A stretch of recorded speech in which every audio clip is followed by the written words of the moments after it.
Good evening student, কেমন আছো তোমরা সবাই? সবাই ভালো? আরে সিনিয়র ভাই, আসসালামু আলাইকুম। কেমন আছেন আপনি? আমি তো ভাবতেই পারি না যে আপনি এখানে আছেন। আমি ভাবছি আপনি লজ্জা পেয়ে রিটেক টিটেক নিয়ে গ্রাজুয়েশন কমপ্লিট করে ভার্সিটি ছেড়ে দিচ্ছেন, কিন্তু আপনি তো তা যাবেন না, কারণ আপনি তো বেহায়া।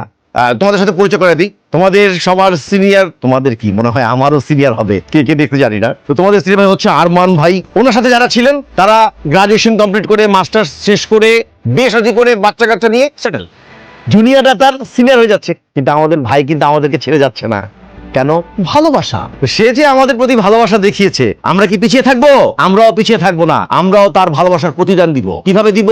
আমি হেড অফ ডিপার্টমেন্টের সাথে কথা বলবো, আমরা নতুন একটা ডিপার্টমেন্টের ব্যবস্থা করবো। সেই ডিপার্টমেন্টের বিষয়বস্তু কি হবে? যে বিষয়ে আমাদের আরমান সাহেব পারদর্শী, যে সে কিসের উপর পারদর্শী, সেটা হচ্ছে গ্যাঞ্জাম, মারামারি, বদমাশি। এইটার আয়োজন করতে পারি, তাহলে আমি নির্ঘাত যে সে পাস করবে। কি হয়েছে, তোরা হাসতেছিস কেন? কিছু না, ফাজলামোর না একটা লিমিট থাকে, ঠিক আছে? তুমি ব্যাপারটা নিয়ে বেশি চিন্তা করো না মা। আসলে আমি বুঝতে পারতেছি তোমার উপর দিয়ে কি যাচ্ছে। We are really very sorry for that. আসলে এমন একটা ব্যাপার ঘটে গেল, তুমি নির্ভয়ে বলতে পারো মা। তোমার কি কাউকে সন্দেহ হয়? তুমি বলো আমাকে, আমি কঠিন শাস্তি দেবো। তুমি নির্ভয়ে বলো। আরমান, তোমার ঘরে মা বোন নেই, তুই কি করে পারলে এরকম একটা কাজ করতে? স্যার আপনি কোনো প্রুফ ছাড়া আমাকে চার্জ করতে পারেন না। রাখো তোমার প্রুফ। একটা মেয়ে আননেসেসারি তোমার সঙ্গে মিথ্যে কথা বলবে? স্যার বলতে পারে মিথ্যা, আই ডোন্ট নো। আমি এতটুকু জানি আমি মিথ্যা বলছি।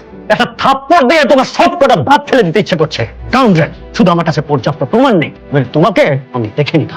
তাহলে তুমি ভেবে নিও না যে তোমাকে আমি ছাড় দিয়ে দিচ্ছি। আজ থেকে তুমি দেখবে তোমার জীবনটার প্রতি মুহূর্ত আমি কেমন কষ্টকর করে দিচ্ছি। You are suspended for next 1 month. Get out.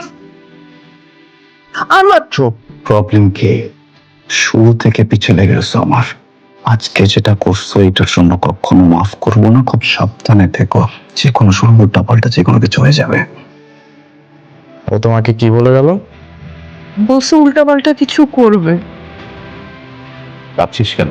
এইভাবে ভেঙে পড়ে চলে? এখন সময় এসেছে ওকে একটা উচিত শিক্ষা দেওয়ার। আমার প্রবলেম সেটা না যে ওকে কি করতে হবে কি করতে হবে না। আমার অবাক লাগে একটা ছেলে এত নোংরা কিভাবে হইতে পারে, তারপর অনেক একটি স্টুডেন্ট। আমি কালই তোর ইউনিভার্সিটিতে যাব, ওকে কোর্সে একটা চড় মারবো। তোমার যেতে হবে না, প্রিন্সিপাল বলছে প্রিন্সিপাল দেখবে। একটু প্রিন্সিপাল, আমি দেওয়ানে বলেছিলাম যে আমি ইউনিভার্সিটিতে যে ওই ছেলের সাথে কথা বলি, তুই আমাকে যেতে দিসনি। ও জানে তুই কোন মেয়ের সাথে বিয়ে করছিস। আমি এসব কারণে বাসা ছাড়ছি। বাবা ভাইয়া সবাই মারামারি কাটাকাটি। যদি বলো তাহলে আমি এখনই বাসা থেকে চলে যাব। আমি এসব টাইম চাই না।